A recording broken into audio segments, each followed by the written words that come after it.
Assalamualaikum warahmatullahi wabarakatuh. Shalom, Om Swastiastu, Namo Buddhaya, salam kebajikan. Yang terhormat para dosen, tamu undangan, dan teman segenerasi saya yang telah hadir di ruangan ini.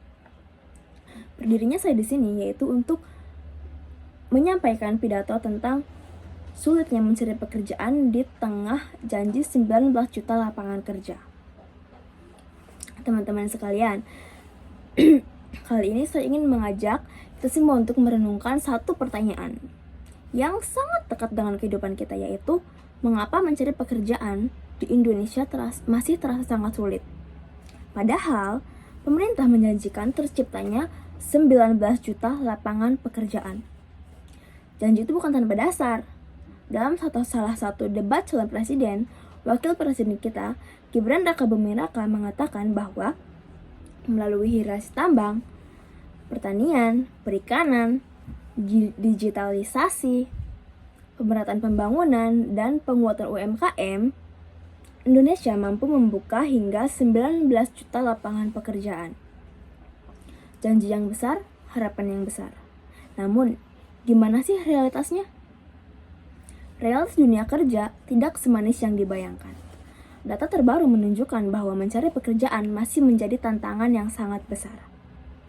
LSI Denija melalui surveinya menyatakan bahwa 60,8% masyarakat merasa lebih sulit mencari pekerjaan dibanding tahun-tahun sebelumnya, dan 11%-nya mengatakan lebih mudah. Artinya apa? Artinya, mayoritas masyarakat termasuk kita para Gen Z dan fresh graduate seperti saya sendiri masih harus berjuang keras. Belum berhenti sampai di situ. Jika kita melihat tingkat pengangguran di negara ASEAN berdasarkan laporan Trading Economic 2025, posisi Indonesia bahkan berada di urutan paling atas nih.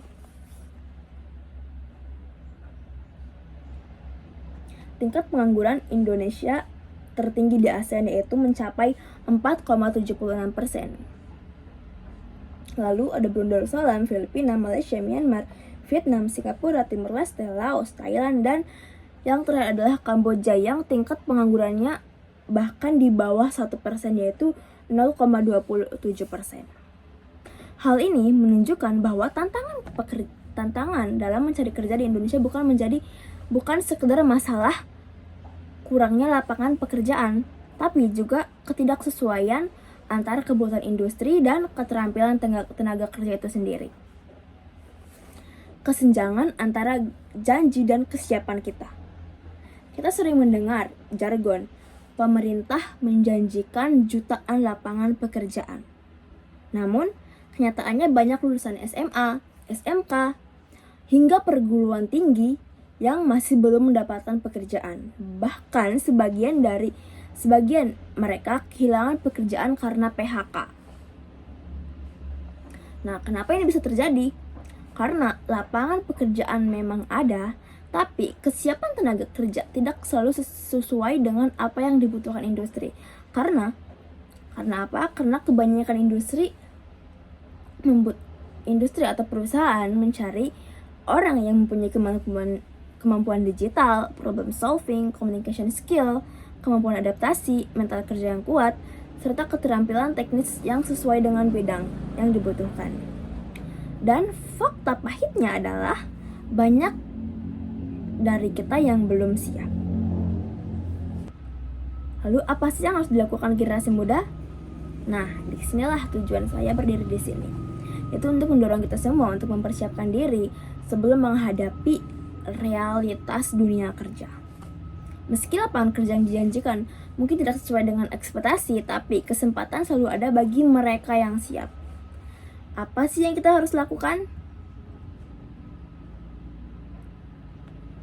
Kita harus meningkatkan kemampuan digital. Yang pertama nih teman-teman, dunia kerja saat ini menuntut semua profesi untuk paham akan teknologi, bahkan dari UMKM hingga industri besar.